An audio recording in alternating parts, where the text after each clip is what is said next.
As we have already mentioned, stylistics, linguistic stylistics, linguostylistics is a branch of general linguistics which deals mainly with the following interdependent tasks: the investigation of the inventory of special language media, which secure the desirable effect of the utterance, and certain types of texts, certain types of discourse, which due to the choice and arrangement of language means are distinguished by the pragmatic aspect of the communication. The two objectives of stylistics are clearly discernible as two separate fields of investigation. The types of texts that are distinguished by the pragmatic aspect of the communication are called functional styles of language. The special media of language which secure the desirable effect of the utterance are called stylistic devices and expressive means. In linguistics, there are different terms to denote particular means by which utterances are foregrounded. So in other words, made more conspicuous, more effective, and therefore imparting some additional information. They are called expressive means, stylistic devices, tropes, figures of speech, and other names. All these terms are used indiscriminately. We use figures of speech in figurative language to add color and interest and to awaken the imagination. Figurative language is everywhere, from classical works like Shakespeare or the Bible to everyday speech and television commercials. It makes the reader or listener use their imagination and understand much more than plain words. Figurative language is the opposite of literal language. Literal language means exactly what it says. Figurative language means something different and usually more than what it says on the surface. For example, he ran fast is literal, and he ran like the wind is figurative. Stylistic devices and expressive means touch upon such general language problems as the aesthetic function of language, synonymous ways of rendering one and the same idea, emotional coloring in language, the individual manner of an author in making use of language, and a number of other issues.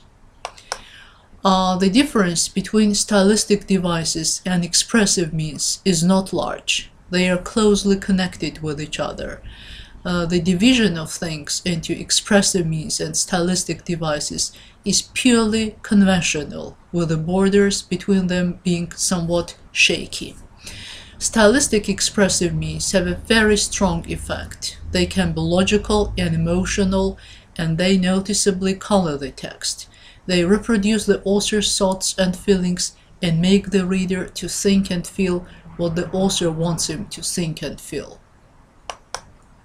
The expressive means of a language are those phonetic means, morphological forms, means of word building, and lexical, phraseological, and syntactical forms, all of which function in the language for emotional or logical intensification of the utterance.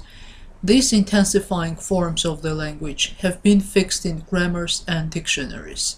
Some of them are normalized, and good dictionaries label them as intensifiers. As a general direction of the studies connected with stylistic devices shows, the most powerful expressive means of any language are phonetic. Pitch, melody, stress, pause, drawing out certain syllables, whispering, a sing-song manner of speech, and other ways of using the voice are more effective than any other means in intensifying the utterance emotionally or logically. Morphological expressive means are of great importance. In parts of speech must be noted stylistic value of morphological irregularities. The noun. So when a noun has two plural forms, the irregular form, so the one not in s, the obsolete, archaic form, as we usually call it, has a high flown, archaic or poetic coloring. An instance of this are the plural forms brother, brethren. The adjective, degrees of comparison ending in er and est of adjectives which usually do not possess such forms. For example, do-gooder. The pronoun, the use of we when speaking to a child. For example, are we playing, or we in scientific style. Use of the I and me as predicatives. It is I, it is me, or the use of archaic pronoun the. The verb, the use of the present indefinite instead of the past indefinite, which is called historical present.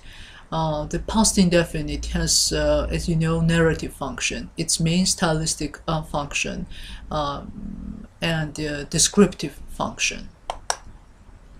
The use of shall in the second and third person may also be regarded as an expressive means. He shall do it, which means I shall make him do it.